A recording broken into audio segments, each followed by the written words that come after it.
See, and how corporate identity really does show up in business and shows up in your entrepreneurial journey. This is something that I see happen a lot with the clients that I work with. And this is something that I have personally experienced and had to go through myself, was having to end the paycheck dependency from an identity and an internal standpoint before I was able to really like move in and detach from a job while being in the job to move into entrepreneurship, right? So I'm see, hold on a second. I need another light. It is dark. I don't know where the cord is. Oh well, this is what you're gonna get. So anywho, so that's what we're going to talk about today. So really what it comes down to is paycheck dependency. And I like to look at paycheck dependency as a little bit of an identity loop, right? When we think about instant gratification, when we think about a cycle of dependency, what happens, right? Let's look at addiction. Let's compare paycheck dependency to addiction for just a moment, okay? And this is not minimizing one or the other. This is just for comparison purposes only.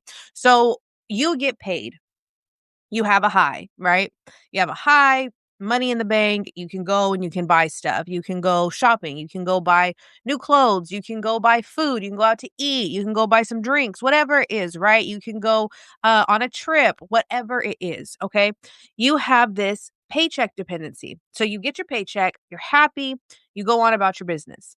Now, the way majority of people are living today, that paycheck is not lasting until the next paycheck. That paycheck is not necessarily, you can't stretch it the way you used to be able to unless you're in a good job, to my corporate people out there.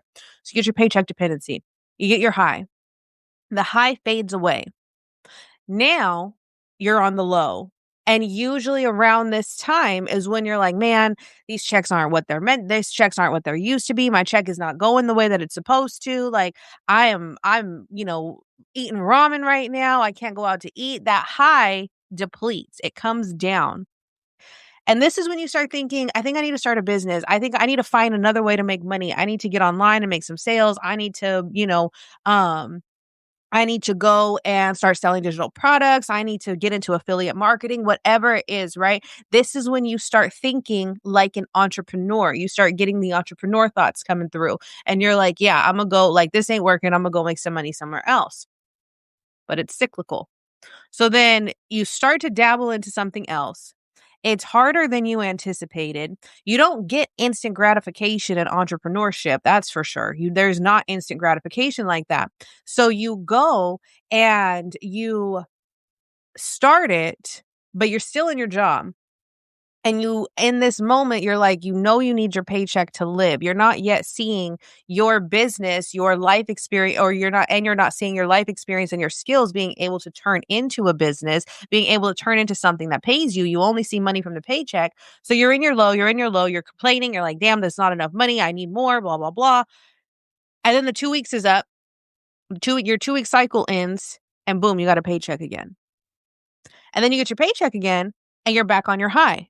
And you're like, yes, I can go shopping. I can go buy things. I'm, going to go get drinks with some friends. I'm going to go book this trip, or I'm going to go, order a Shein order or whatever it is, right? I'm going to go grocery shopping. I've been wanting to get some good groceries.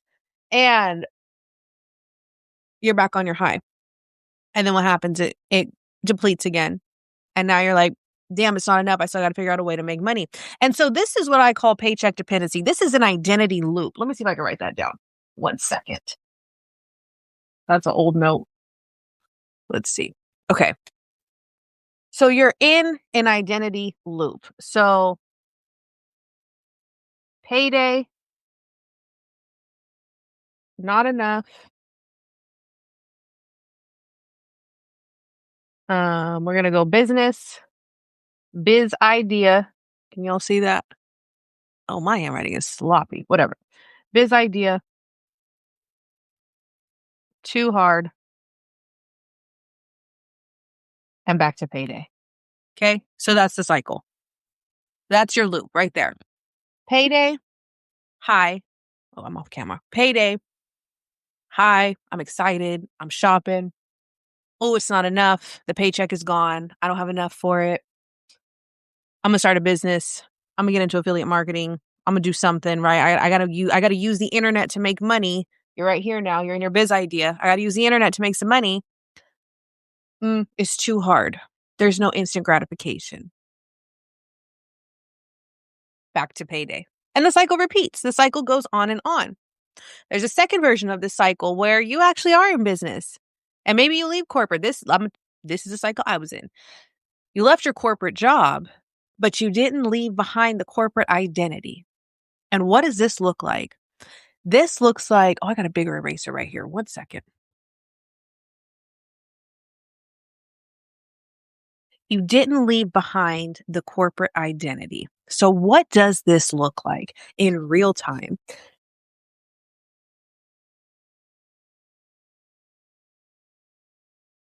I've never done a whiteboard live. I love this. Okay. So you're like, I started this business. Maybe you have money in your savings, right?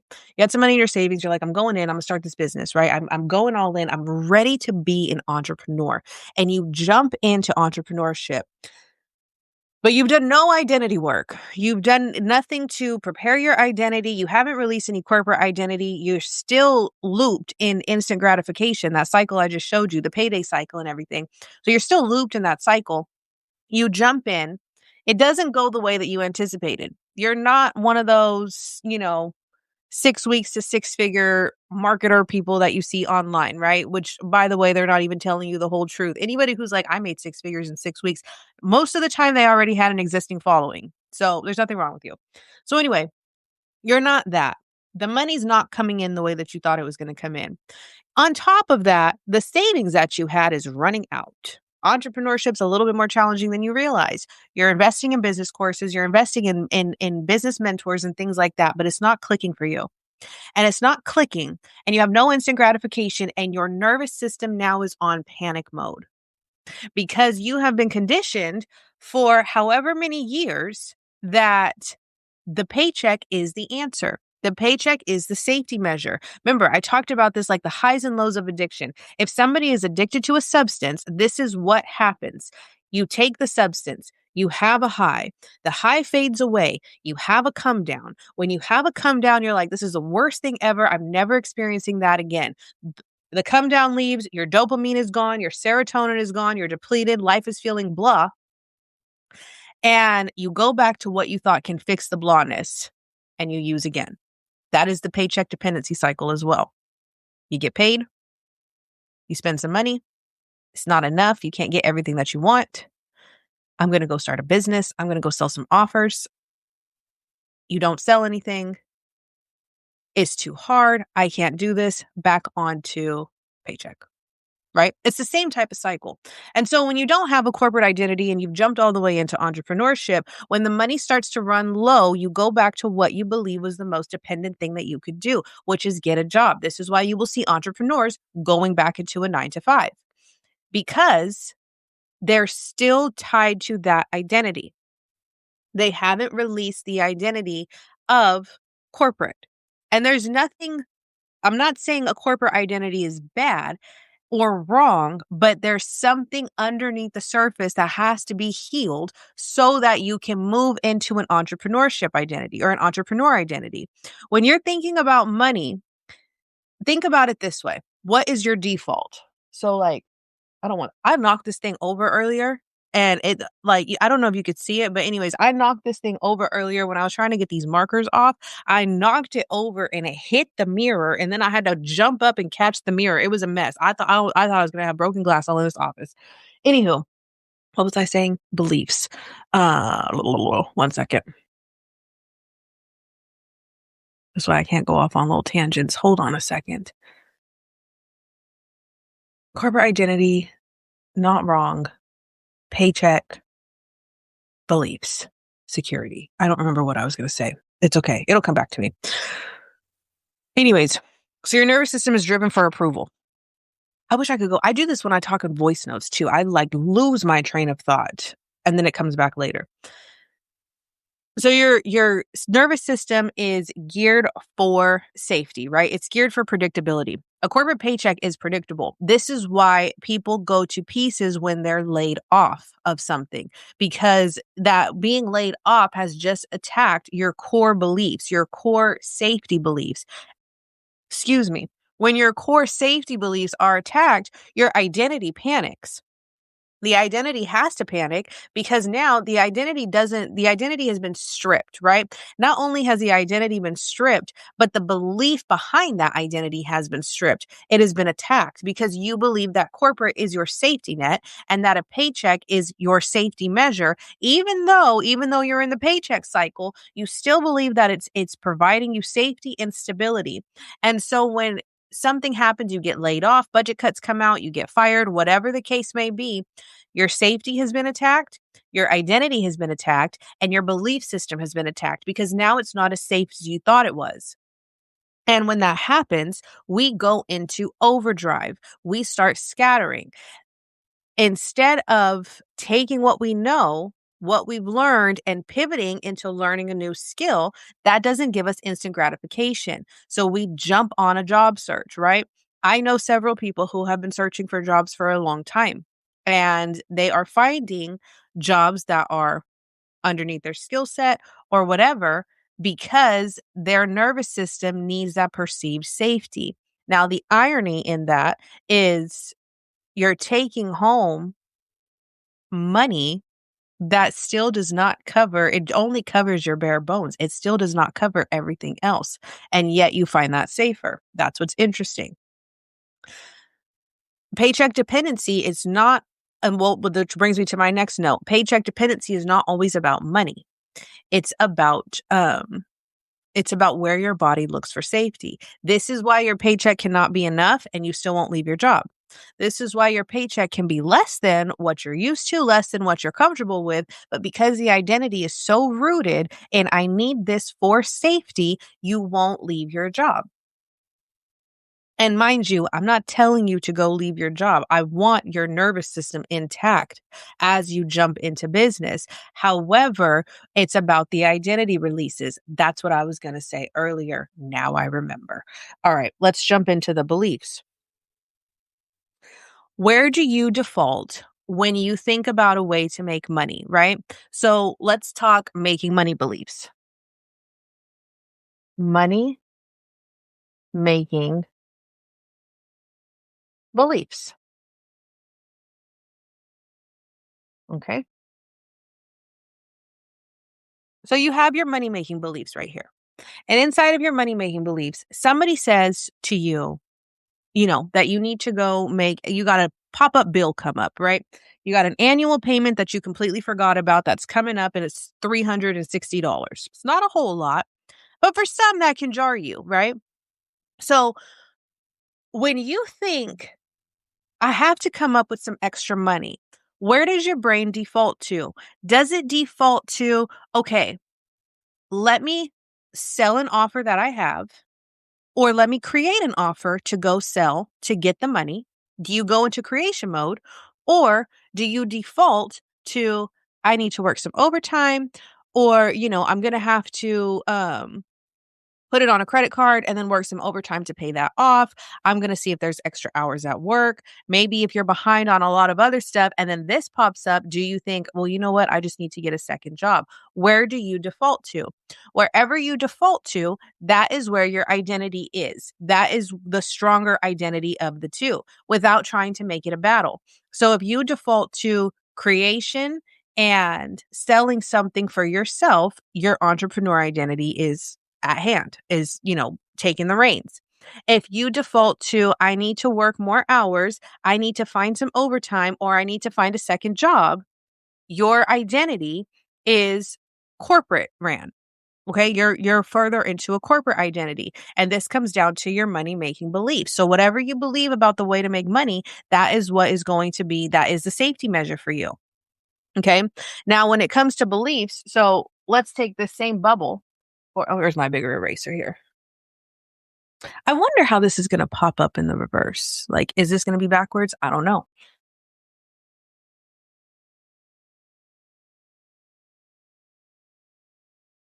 Okay. Let's take this and let's look at this. This is going to be identity, right?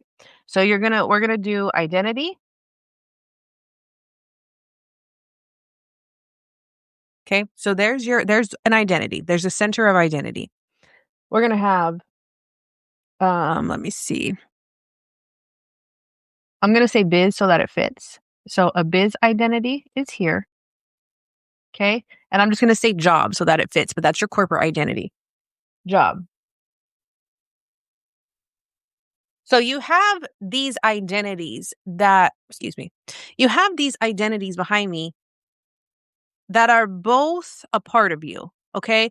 You have your job, AKA your corporate identity. Y'all, I'm gonna get a pointer next.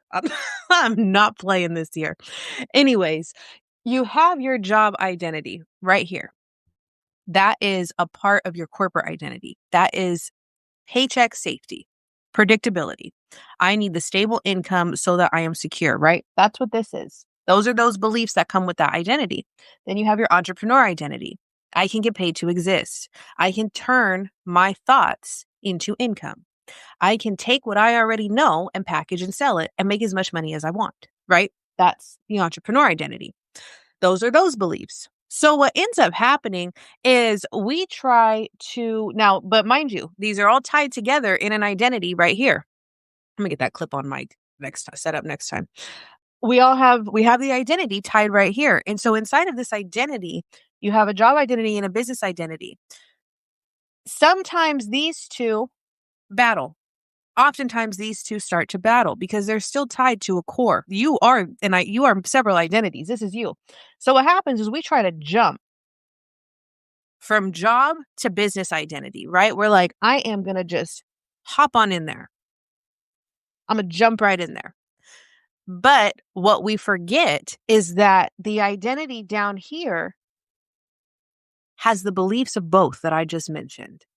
So this identity is holding on to, well, this identity right here is like, I need stable income. I need a paycheck. You know what I mean? I need predictability while simultaneously holding on to, I can get paid to exist. I can create an offer and, sell it and things like that.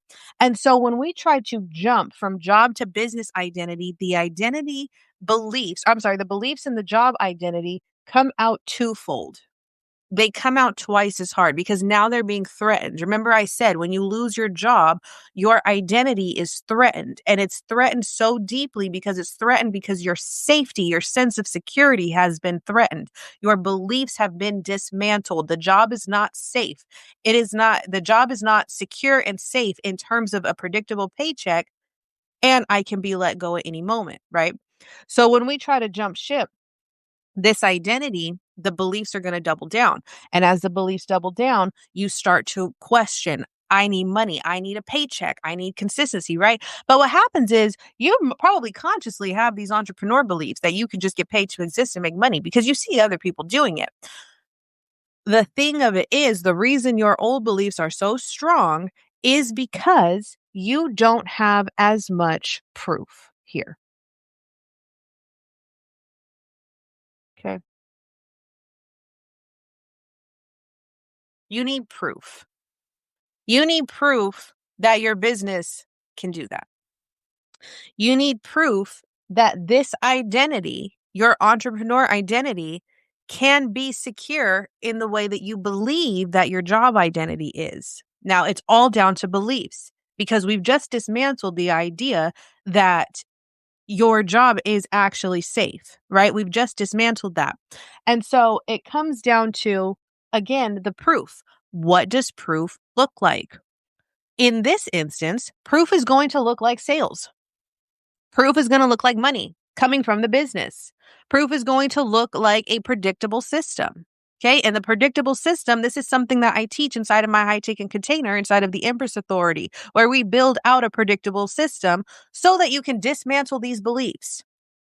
When you look at your numbers, when you can look at numbers and start to understand conversion and metrics and things like that, and you can predict income to an extent. Entrepreneurship has a lot of unpredictability. I'm not saying that, you can guarantee the same amount every single month, which is why salespeople, if you come from corporate sales into entrepreneurship, you kind of have an upper hand because you're used to ebbs and flows in your income.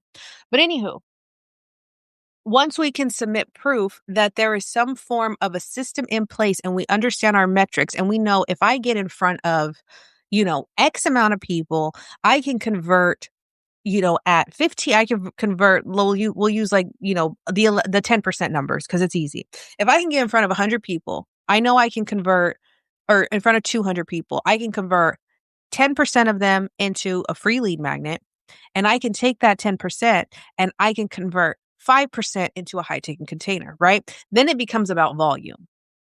This is what starts to dismantle the job identity because now you're starting to get proof that your business is possible. Now you're starting to get proof of the surface level beliefs you have about entrepreneurship and start to dismantle the fears. Because also keep in mind, your entrepreneur identity, not all beliefs are good. I don't like good. Not all beliefs are helpful.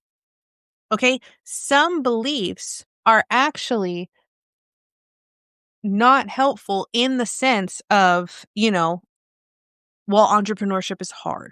Entrepreneurship is too unstable, right? And these are typically going on subconsciously. These are going on beneath the surface because on the surface level, you're like, I'm going to have a business. I want to have a business. I want to make my own money. I want to be in charge of my time, right? But because you have so many job beliefs that you think are helping and you try to jump into entrepreneurship business beliefs, the subconscious beliefs come to play. There's no predictability in entrepreneurship. That's a belief. That's a solid belief that a lot of people have, is that it's the lack of predictability, which is why it's best to put systems in place that help narrow down that predictability so that you can show yourself proof, again, that business can be predictable. Okay. It can be predictable based on your output. As you do that, you start to see your corporate identity, the job belief identity, you start to see it fall away, right? You start to see it turn into like, actually, a paycheck is not the only guaranteed stability that I have. A paycheck is not the only way for me to be, stable and financially secure. I can do it through my business. I can do it with the right systems in place. And so then as you start dismantling proof, the hop becomes easier. But see, what happens is we try to hop from job identity to business identity and we skip the beliefs. The beliefs exist right here in identity. We got to swoop in, if that makes sense. You got to swoop in, get those beliefs out, and then swoop out and jump over there. And that's really how all of that works. Now, okay, Nikki, that sounds great. How do I do that while I'm still in a job? How do I get rid of my corporate identity beliefs while actively in corporate? How do you do that? So the first thing I'm going to tell you is that question that I asked you when I said, when it comes to thinking about income, you have to start thinking about your business as the main source of income, even if you still have a job, because your nervous system might panic, right? Even if you still have a job, start to look at how you can turn your business into the main source of income. Look at your job income as a bonus. Set yourself an end date. I want to be out of corporate in 3 months, 6 months, 12 months, whatever it is, right? I'm going to start looking at that money as a bonus, as a saving shield, as a way to pay down debt. Okay, whatever it is. And you're going to start showing proof inside of this identity. You're going to start doing things that honor this identity. Okay, you're going to have to detach while you're at your job. I'm not saying don't do your job if you're, well, I don't want to get fired or whatever. That's fine. You have to detach while you're at your job, though. Do what's expected. And that's it. Nothing more. And you're going to have to train your brain to understand, like, I'm only here temporarily. I'll give you an example. For those of you who have quit a job to go to another job, and I think majority of people watching have done that, you have a different way that you show up when you've put in a 2-week notice or a 4-week notice, or you got another job lined up or whatever it is. You have a different way that you show up when you know you have an exit strategy. Think back to a time that you had an exit strategy in corporate or in your job, whether it's because you were going to get another one or whatever it is, and think about that and start showing up like that, okay? From an emotional standpoint, right? From a self-regulation standpoint. Start showing up as if you already have something else lined up, because that is your line. You do have something else lined up, okay? All you need to do next is give yourself proof that it's going to work. Maybe that looks like taking your corporate money and investing into a course, into a coaching program or something like that so you can start building up the proof. Maybe it looks like, going ahead and creating an offer and validating it and selling it or getting free people in or whatever so you can start to have some proof. You can start proof processes. I'll take it. You can start the process of giving yourself proof through freebies. Okay. But don't get caught up in freebies, because that's a whole other identity situation then, because then you have an identity crisis of no one pays me for my work. Everybody wants the free stuff. So don't only do that. But if you want to start validating an idea and giving yourself proof that your entrepreneurship identity can flourish, then you can start there. But then move past it. Okay. Don't stay in freebie land, because once you stay in freebie land, then you're going to have a new belief system of, oh, well, people only like my free stuff. And then you got to dismantle that whole thing too. And you're still going to be stuck in corporate identity when you do that. Okay. So like I said, you don't have to leave corporate physically to start to leave the identity behind. You start to make an exit plan. You start to strategize out. Okay. And you might be asking, well, Nikki, how do I even do that? Where can I start? Right. Some of you already know where you want to start. Some of you are like, I have the idea. I have the offer. I don't really know how to put the systems in place. I'm not sure how to sell it. I don't know where to talk about it. There's so much, mismatch belief out there. There's so much conflicting information out there and stuff like that. Some of you don't have any offer. You're like, I don't even know where to begin. I don't know where to get started. I don't know what to do. First things first, I'm going to give you something that I teach inside of my signature program, the Empress Authority. This is called the Experience to Income Framework. Okay, and so in the Experience to Income Framework, let me see. Should I write this down? Probably.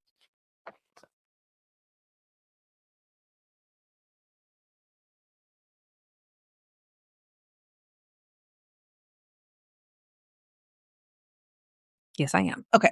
So, like I said, this is something that I teach inside of my high ticket container, the Empress Authority. This is the Experience to Income Framework. So, you have experience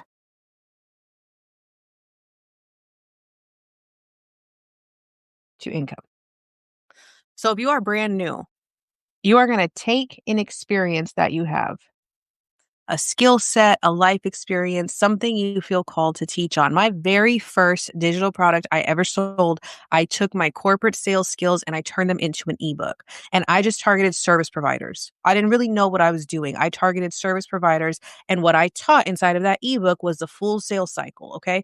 I taught my variation of the Miller Hyman technique. I think that's his name. Anyways, I taught that. So you're going to take a skill, you're going to take an experience, and you are going to name it, and you are going to search to see if people are searching for it. Okay, where can I search? You can search on TikTok, you can search on Pinterest, you can search on Google. I'm sorry, I skipped a step. First, you're going to make a list. You're going to take your experience, you're going to make a list. List out skills, experiences, expertise, things like that. You're going to make a list, okay?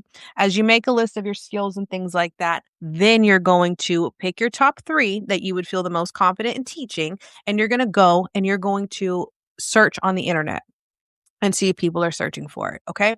Now, when you find out that your idea is valid, that it's been validated because people need it,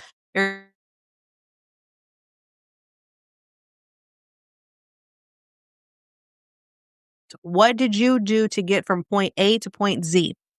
So you have your list. Name the steps.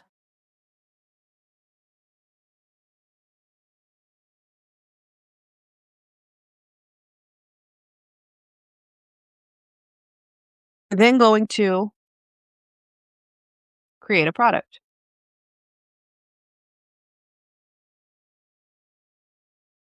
Figure out your teachable product. Are you a writer? Do you want to write and create an ebook on it? Do you want to pop up on video and teach a live class on it? Do you want to give a presentation? Do you want to host a live workshop, right?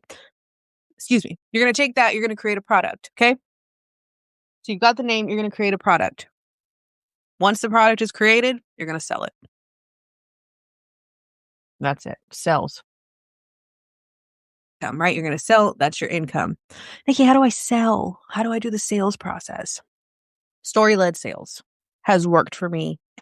I strayed away from that. Listen, when I strayed away from that, and I strayed away longer than I like to admit, I was not making money. When I went back to it, I was like, okay, the money's here. You're going to sell it. Story-led sales. So if you are in category A that I mentioned earlier, where you're like, I have a product, it's not selling, you have to talk about the transformation. This is story-led sales. Why did you create the product? Who is the product for? What experience did you have that led you to creating it? And why do they need it? You have to speak to your people at the beginning stages, but the ones who can see a way out. Okay. You have two types of people who are at the beginning of whatever you're teaching, right? You have person A who was like, dang, I don't like what I'm going through right now. And I really have I don't even see a way out, and I don't care to. That's not your ideal client. Can they become one later? Sure. Maybe they have a spiritual awakening and they're like, actually, there is a way out or whatever, right? You don't need to talk to them right now. You want to talk to the person who is where you used to be and can see a way out, but doesn't know how to get there. My ideal client are people who I know that I have a story to teach. I know that I have experiences to turn to income, but I don't know how to get there. I'm not talking to the women who are like, well, I think I might have something, but I'm not really sure if I want to jump in. I'm not talking to them. If they have a spiritual awakening later and they're like, actually, I'm sick of this shit, I'm coming to you, like, sure, I'll help you. But you want to talk to the people who are somewhat ready. Now, there's a different type of story-led sales content, and that's the sales content that's like mindset shifts. And you tell your story and you get people thinking that, actually there might be a way, right? So there's two layers to it. I'm not saying leave them out completely, but if you want to make sales, you're going to talk to the person who is ready to make a decision, right? Who's looking for answers. And so, like I said, if you have a product and it's not selling, I want you to start thinking about that. What is the story behind my offer? Why do I have this? What did I learn from this experience that somebody else is going to learn? Okay. So this is the experience to income method is a signature method pretty much behind my brand. But this is a signature method inside of the Empress Authority, which is a 6-month coaching container where you take your lived experience and you turn it into income through a scalable digital business model. So what does that mean? That means one experience packaged in different ways so people can meet you at different price points. We do story-led sales through content. Lots of writing content. But I do have a client who did it through video content, and she was very successful. She had an experience with a breakup. She learned a lot from it, and she took that and started talking about it on TikTok. She wanted to talk about it that way. She started talking about it on TikTok. She grew her following to over 11,000 in under a year, and she started making sales like within the first couple of weeks of working together. I was so proud of her. And it was, like I said, anxious attachment, okay, from a breakup. A lot of experiences, especially if they're in the health wealth relationship. So that's a relationship niche, especially if they're in that and you can help people through that. You have an experience that can be a sellable offer and turned into income. It's just about having the system and the right messaging in place. Okay. So if that's something that you are interested in, I am actually going to put the link down below into our 6-month container. That is again called the Empress Authority. It is a coaching mentorship. It is a coaching program for 6 months so that we can get everything smooth and going. So I'll put that into apply. I will also put my Stan link in there. If you are like, sounds great, I want some DIY options, I've got you on the DIY. It still teaches the experience to income framework. You just don't have access to me. So with that being said, that is today's lesson on corporate versus job identity. Thank you to those who are tuning in. If you catch the replay, comment replay and let me know where you're from. I love to see all the different countries. It's so exciting to me to know that we live in a time where I'm just like reaching people all across the globe. Like I'm asleep and people are watching. I think it's cool. So anywho, and I'm live right now and people are asleep that'll watch later. So comment replay, let me know where you're from, and I will see you all in the next one. Bye bye.